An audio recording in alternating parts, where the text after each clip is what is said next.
Okay, बिस्मिल्लाहिर्रहमानिर्रहीम। Today's topic is plasmodesmata. Plasmodesmata क्या होते हैं? प्लाज्मा मेम्ब्रेन में जो छोटे छोटे पोर्स हैं, जो छोटे छोटे चैनल्स हैं, उनको हम लोग क्या कहते हैं? प्लाज्मोडेस्माटा कहते हैं। ये इमेज हमारे पास मौजूद है।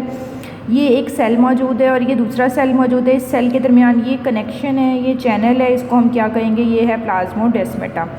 ये देखें, ये एक सेल है, ये उसका दूसरे साथ वाला सेल है, इसको हम इसका नेबरिंग सेल भी कह सकते हैं। इन दोनों सेल्स को आपस में जो कनेक्शन प्रोवाइड कर रहा है वो प्लाज्मोडेस्माटा प्रोवाइड कर रहे हैं और इनके अंदर वैक्यूल्स मौजूद हैं और इसी तरह से इनके तमाम ऑर्गेनेलीज अंदर मौजूद हैं, लेकिन आपस में इनका कनेक्शन जो है वो कौन प्रोवाइड कर रहा है? वो ये चैनल्स प्रोवाइड करें, जिनको हम प्लाज्मोडेस्माटा कहते हैं।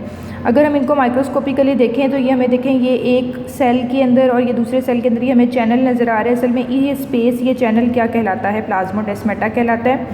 उसके बाद आ जाते हैं पेनिट्रेट इन सेल्स की बात की जाए तो ये जो प्लाज्मोडेस्माटा हैं, ये जो हमारे पास स्पेसिंग्स हैं, ये सेल में पेनिट्रेट कर जाती हैं। और इसके बारे में एक बहुत इंपॉर्टेंट क्वेश्चन है कि ये जो है ना, ये सेल थ्योरी को एल्यूजन प्रोवाइड करे। बहुत सारे साइंटिस्ट इस बात पे क्वेश्चन मार्क है कि जो प्लाज्मोडेस्माटा हैं वो ये बात का एक प्रूफ है कि जो सेल्स हैं वो किसी भी कंपोनेंट से मिलकर नहीं बना, वो प्रीवियसली सेल से नहीं बना। They originated somehow differently. That is why हम कह सकते हैं कि जो प्लाज्मोडेस्माटा हैं ये एल्यूजन है फ्रॉम सेल थ्योरी।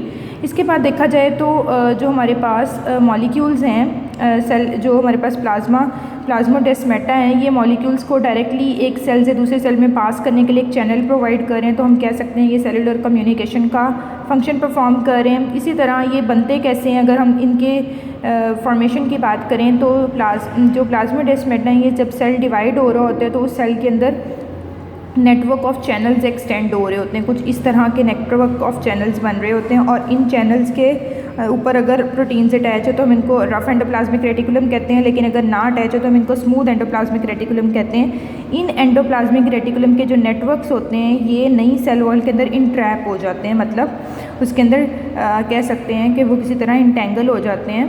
तो जो है वो हमारे पास प्लाज्मोडेस्माटा जो है वो इसके रिज़ल्ट में बन जाते हैं। अगर हम सेल वॉल की ओवरऑल बात करें तो जो एल्गी की सेल वॉल है वो सेलुलोज और ग्लाइकोप्रोटीन से मिलकर बनी हुई है।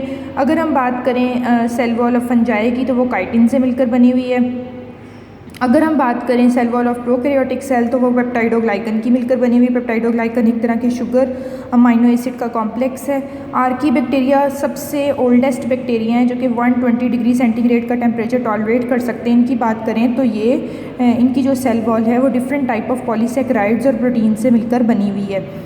आई होप प्लाज्मोडेस्माटा का एक छोटा सा टॉपिक जो कि एक शॉर्ट भी आ सकता है, एक लॉन्ग भी आ सकता है, ये क्लियर हो गया होगा। इसके बाद ये MCQ में भी हमें याद रखना है और ये हम लोग वैसे भी कोट कर सकते हैं सेल वॉल के प्रीवियस लेक्चर के लॉन्ग क्वेश्चन के अंदर कि एल्गी, फंजाई, प्रोकैरियोट्स और आर्की बैक्टीरिया की सेल वॉल किसकी मिलकर बनी होती है।